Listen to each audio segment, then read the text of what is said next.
तो मध्य प्रदेश के खास bulletin good morning Madhya Pradesh में एक बार फिर से आप सभी का स्वागत है और मध्य प्रदेश की खबरों की तरफ रुख करें उससे पहले बात करते हैं पड़ोसी राज्य राजस्थान की सियासी हलचल की। जी हां, बड़ी खबर आपको बता दें, कांग्रेस के राष्ट्रीय अध्यक्ष पद के चुनाव को लेकर राजस्थान की राजनीति में भी खलबली मची हुई है। यहां राज्य में कांग्रेस की सरकार पर खतरा मंडराने लगा है।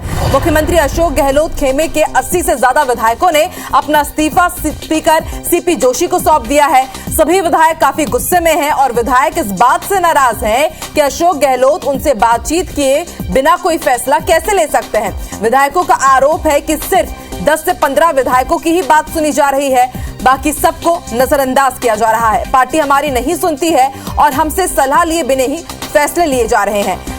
वहीं सीपी जोशी को राजस्थान का मुख्यमंत्री बनाने की मांग की जा रही है।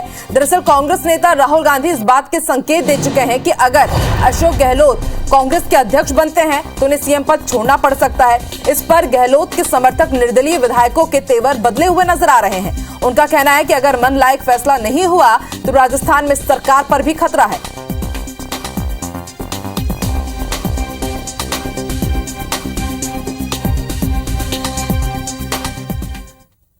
और अब रुक करते हैं मध्य प्रदेश की खबरों का। बड़ी खबर आपको भोपाल से बता दें, सीएम शिवराज सिंह चौहान एक बार फिर से मॉर्निंग एक्शन में नजर आए हैं। अनूपपुर जिले की समीक्षा कर रहे हैं। अनूपपुर के कलेक्टर, एसपी सहित तमाम अधिकारी इस बैठक में वर्चुअली जुड़े हुए हैं। सीएम शिवराज सिंह चौहान ने अधिकारियों को अतिक्रमण रोकने के निर्देश दिए हैं और उन्होंने ये भी कहा है कि नर्मदा को अतिक्रमण से बचाना बहुत ज्यादा जरूरी है और टीबी प्रबंधन में भी बेहतर काम करने के लिए सीएम शिवराज सिंह चौहान ने अधिकारियों को बधाई दी है।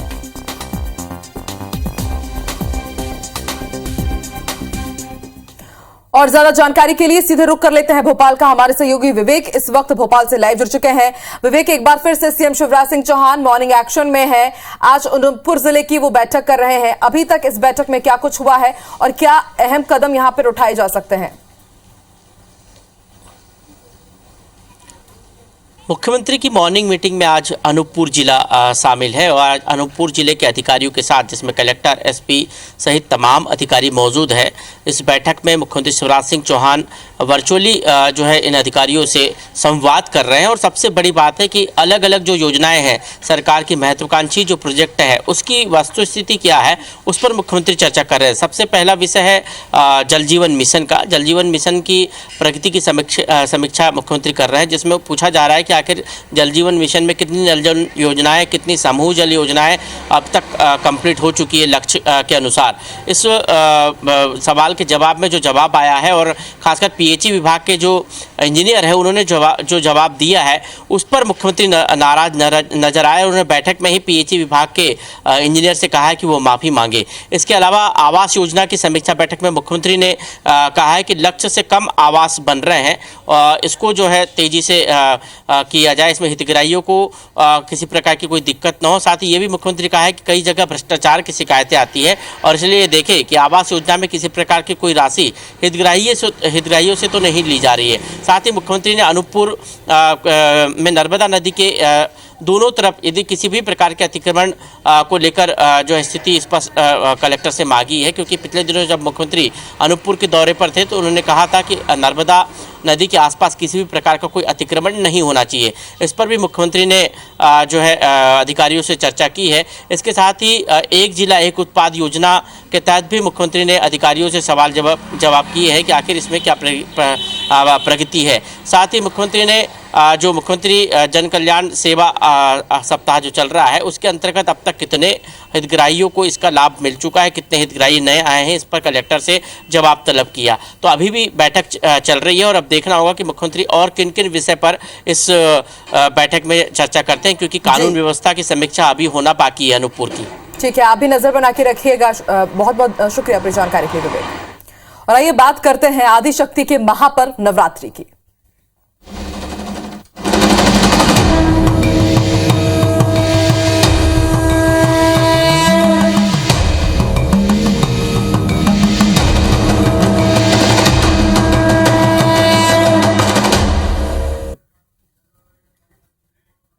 तो तो आज से मां शक्ति की पूजा और उपवास की नवरात्रि शुरू हो चुकी है। नवरात्रि में भक्त 9 दिनों तक मां की आराधना करते हैं, 9 दिनों तक उपवास रखते हैं और आज नवरात्रि के पहले दिन भक्त मां भगवती के प्रथम स्वरूप शैलपुत्री की उपासना करेंगे। माना जाता है कि यदि कोई देवी दुर्गा की पूजा अपने दिलों से करता है तो मां तमाम बुराइयों को नष्ट कर देती है और उनकी मनोकामना पूरी करती है और पूजा करने वाले को शांति, शक्ति प्रदान करती है। और इसलिए नवरात्रि के विशेष 9 दिनों में मां शक्ति को प्रसन्न करने के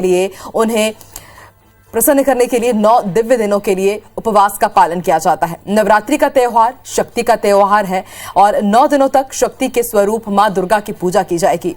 9 दिनों तक चलने वाले इस त्योहार में देवी दुर्गा के 9 अलग अलग स्वरूप की पूजा की जाएगी। 26 सितंबर यानी कि आज से इसका आगाज हो चुका है और ये पर्व 5 अक्टूबर तक मनाया जाएगा। मान्यता है कि देवी दुर्गा आज के दिन हिमालय पर्वत से उतरकर लोगों के बीच आती है। नवरात्रि के 9 दिन तक देवी दुर्गा के अलग अलग स्वरूप लोगों के बीच आते हैं और इस तरह 9 दिनों तक मां दुर्गा अपने अलग अलग रूप में भक्तों का उद्धार करती हैं। 2 तस्वीरें हम आपको दिखा रहे हैं और ये तस्वीरें बयां कर रही है कि इस वक्त मध्य प्रदेश में नवरात्रि की रौनक कैसी है। मंदिरों में भक्तों की भीड़ देखने को मिल रही है। सबसे पहली तस्वीर सतना के मैहर की चित्रकूट पर्वत में यहाँ पर विराजी हैं मां शारदा और मां शारदा के दर्शन करने के लिए दूर दूर से यहाँ पर भक्त आ रहे हैं। वहीं दूसरी तस्वीर आपको देवास की दिखा रहे हैं। देवास का ये अद्भुत दरबार मां तुलजा और मां चामुंडा भवानी का, यहां पर भी भक्त दूर दूर से पहुंचते हैं मां के दिव्य स्वरूप के दर्शन करने के लिए। और ना सिर्फ सतना और देवास बल्कि मध्य प्रदेश के हर एक मंदिर में, हर एक क्षेत्र में इस वक्त इसी तरह नवरात्रि की रौनक देखने को मिल रही है।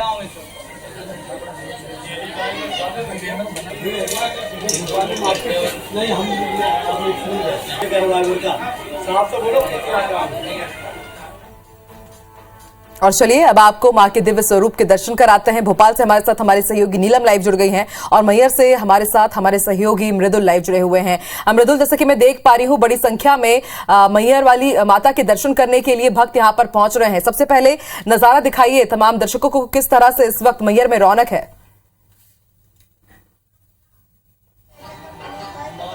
पे मेरे पीछे मां शारदा का दिव्य दरबार है, जहां पे सुबह से ही लाखों श्रद्धालु पहुंच रहे हैं और हजारों की संख्या में अब तक लोग दिव्य दरबार के दर्शन भी कर चुके हैं, मां शारदा माई के दर्शन कर चुके हैं। आज नवरात्रि का पहला दिन है और पहले दिन से ही बड़ी संख्या में पूरे देश भर से यहाँ पे श्रद्धालु पहुंच रहे हैं। आपको बता दूं कि इस पूरे मेले को सुचारू रूप से संचालन हो सके इस जिला प्रशासन ने काफी कड़ी सुरक्षा व्यवस्था भी की है। 1200 का पुलिस बल लगाया गया है। इस पूरे मेले की मॉनिटरिंग डीएसपी रैंक के अधिकारी और सिटी मजिस्ट्रेट कर रहे हैं। आपको बता दूं कि इस कोरोना काल के बाद बिना किसी प्रतिबंध के पहली बार हो रहा है कि 2 साल के बाद मां शारदा के दरबार में बिना किसी प्रतिबंध के भक्त पहुंच रहे हैं और मां के दर्शन कर रहे हैं। यह मेला पूरा 9 दिन तक चलेगा और नवरात्रि के पूरे 9 दिन यहाँ पे श्रद्धालु लगातार पहुंचते रहेंगे। आज देर रात से ही श्रद्धालुओं का आना जाना शुरू हो गया था और तकरीबन 9 दिन में उम्मीद जताई गई है कि तकरीबन 10 लाख से ज्यादा श्रद्धालु यहाँ पे पहुंचने के आसार हैं। जी हाँ बिल्कुल मृदुल, अंदाजा लगाया जा सकता है कि 10 लाख भक्त यहाँ पहुंचेंगे माता के दर्शन करने के लिए। इसके साथ ही मंदिर प्रबंधन की तरफ से क्या कुछ व्यवस्थाएं की गई है मृदुल, क्योंकि 10 लाख लोग पहुंचेंगे, ऐसे में खासी तैयारी भी करनी पड़ेगी। बिल्कुल, मां शारदा मंदिर तक पहुंचने से पहले कई चेक पोस्ट नाके भी हैं, जहां पे पार्किंग की काफी सुविधाएं दी गई हैं ताकि किसी प्रकार की अप्रिय घटना या फिर किसी प्रकार की श्रद्धालुओं को दिक्कत ना हो। वहां से 1 किलोमीटर के पैदल चलने के बाद मां शारदा के दरबार में 1000 सीढ़ी चढ़ने के बाद यहाँ पे दिव्य दरबार में मां के दर्शन मिलते हैं। और यहाँ जो श्रद्धालु विकलांग हैं या फिर चलने में सक्षम नहीं है, उनके लिए रोपवे की भी व्यवस्था है। मामूली टिकट लेने के बाद श्रद्धालु, और सबसे बड़ी बात यह है कि यहाँ पे जो विकलांग हैं उनके लिए रोपवे की सुविधा पूरी तरह से निःशुल्क रहती है। तमाम तरह की व्यवस्थाएं यहाँ पर की गई हैं। आप बने रहिए हमारे साथ, रुक कर लेते हैं भोपाल का नीलम भी लाइव जुड़ी हुई है। नीलम, इस वक्त आप किस मंदिर प्रांगण में मौजूद है, क्या ऐतिहासिक किंवदंतियां इस मंदिर के साथ जुड़ी हुई है, और सबसे पहले माता रानी के दर्शन करवाइए IBC 24 के तमाम दर्शकों को।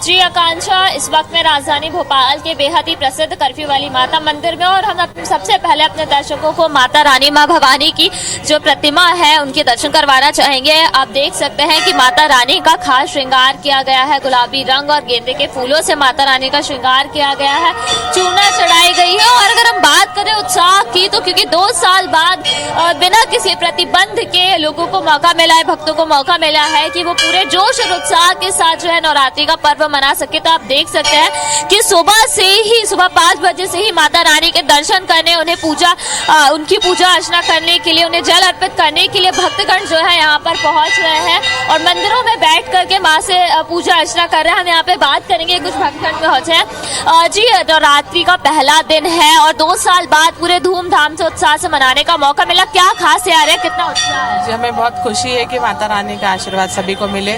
नवरात्रि की हार्दिक शुभकामना पहले दिन की। हम चाहते हैं कि सभी पे माता रानी का आशीर्वाद ऐसे ही बना रहे। सभी को बहुत बहुत शुभकामना नवरात्रि की। जी बिल्कुल। आपकी क्या तैयारियां है, कैसे मनाएंगे नवरात्रि? बहुत अच्छे से मनाएंगे।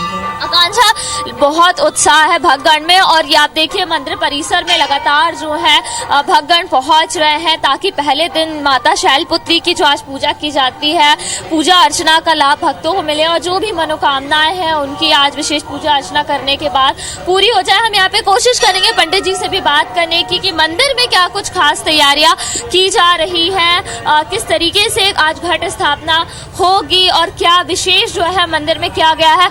पुजारी जी, पहला दिन है, बैठकी का दिन है, क्या तैयारियां की गई हैं? माँ भगवती की आज प्रथम दिवस है शारदीय नवरात्रि का, शैलपुत्री के रूप में मनाया जाता है और आज घट स्थापना और कलश स्थापना और पूजन अर्चना सभी कुछ होगा। घट स्थापना के लिए क्या शुभ मुहूर्त है इस बार पंडित जी? माँ भगवती के मुहूर्त तो बहुत अलग अलग है, सुबह भी है, दोपहर में भी है, शाम को भी है। मंदिर पर स्थापना शाम को 6 बजे से 7:30 बजे के बीच में होगी। आकांक्षा, बेहद ही प्रसिद्ध मंदिर है, माँ कर्फ्यू वाली माता का मंदिर है और दूर दूर से जो है यहाँ पर भक्तगण पहुँचते हैं माँ के दर्शन करने के लिए। और आप देख सकते हैं कि कितने प्यारे तरीके से, कितने भव्य तरीके से आज के दिन माँ भवानी का यहाँ पर श्रृंगार किया गया है और लगातार भक्तगण जो है मंदिर पहुँच रहे हैं। और आज दिन भर और पूरे ही 9 दिन नवरात्रि जो है पूरा उत्साह देखने को मिलेगा क्योंकि माँ आई है और पूरे इस बार 9 दिन नवरात्र रहेंगी, तो लोगों में भी काफी उत्साह है और तैयारियां जोरों शोरों पर मंदिरों में भी की गई है।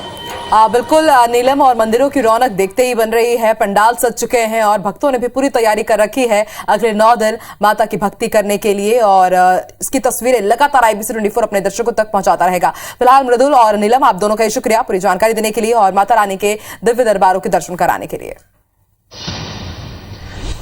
चलिए बढ़ते आगे, रुक कर लेते हैं कुछ दूसरी खबरों की तरफ। बड़ी खबर आपको भोपाल से बता दें, 10 दिनों से यहां लगातार टीचर्स की हड़ताल जारी है और आज से टीचर्स आमरण अनशन की शुरुआत करने जा रहे हैं। आपको बता दें, निलंबन का आदेश मिला है और उसके बाद अब टीचर्स आमरण अनशन करेंगे और ऐसे में माना जा रहा है कि स्कूलों में परेशानी बढ़ सकती है। आपको बता दें, आजाद अध्यापक संघ ने तालाबंदी करने का भी फैसला लिया है। तो बीते 10 दिनों से टीचर्स की हड़ताल जारी है और ऐसे में कई टीचर्स के निलंबन का आदेश जारी हुआ और उसके बाद अब टीचर्स नाराज होकर आमरण अनशन की शुरुआत करने जा रहे हैं और कुछ टीचर्स ने तालाबंदी करने का भी ऐलान कर दिया है।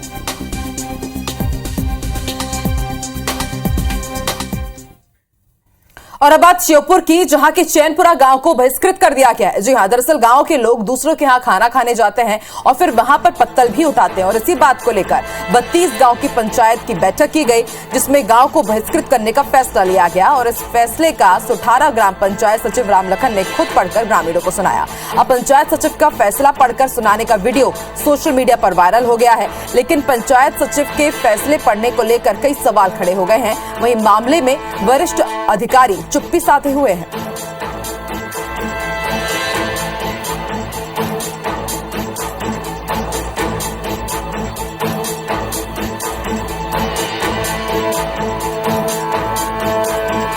ये अजीबोगरीब मामला सामने आया है। श्योपुर के चैनपुरा गांव को बहिष्कृत कर दिया गया है। आप सोचिए, 21वीं सदी में हम रहते हैं, लेकिन आज के जमाने में भी गांव का बहिष्कार कर दिया गया है। दरअसल मामला ये है कि गांव के लोग दूसरों के यहाँ खाना खाने जाते हैं और फिर वहां पर पत्तल भी उठाते हैं और इसी बात को लेकर 32 गांव की पंचायत की बैठक बुलाई गई और उसके बाद इस गांव को बहिष्कृत कर दिया गया। लेकिन बड़ा सवाल ये कि आखिर जब यहाँ पर पूरा पंचायती राज सिस्टम चल रहा है और उसके बाद भी एक गांव को इस तरह किस तरह से बहिष्कृत कर दिया जाता है। अफसोस कुछ भी कहने के लिए कहने को तैयार नहीं इस पूरे मामले पर। बड़ी खबर आपको रीवा से बता दें, हिस्ट्री शीटर की हत्या का खुलासा महज 8 घंटे में ही कर दिया गया। रंगदारी से परेशान होकर 2 लोगों ने उसकी हत्या कर दी। गोविंदगढ़ इलाके के छुइया पहाड़ में इसकी लाश मिली थी। रंगदारी करते हुए पैसों की मांग करता था हिस्ट्री शीटर, इससे ही लोग परेशान थे। साइबर सेल और सीसीटीवी की मदद से पूरा खुलासा हुआ है। पुलिस ने दोनों आरोपी को गिरफ्तार कर लिया है और जेल भेज दिया है। अज्ञात 100 को ही नहीं है, अज्ञात हत्यारों को भी पकड़ा और उनसे जो घटना में प्रयुक्त हथियार था वो भी जब्त किया है। अभी उनसे पूछताछ चल रही है। आगे की कार्रवाई साक्ष्य एकत्र करने के बाद उसे न्यायालय पेश किया जाएगा। एक और छोटे से ब्रेक के लिए रुकेंगे, तुरंत हाजिर होते हैं।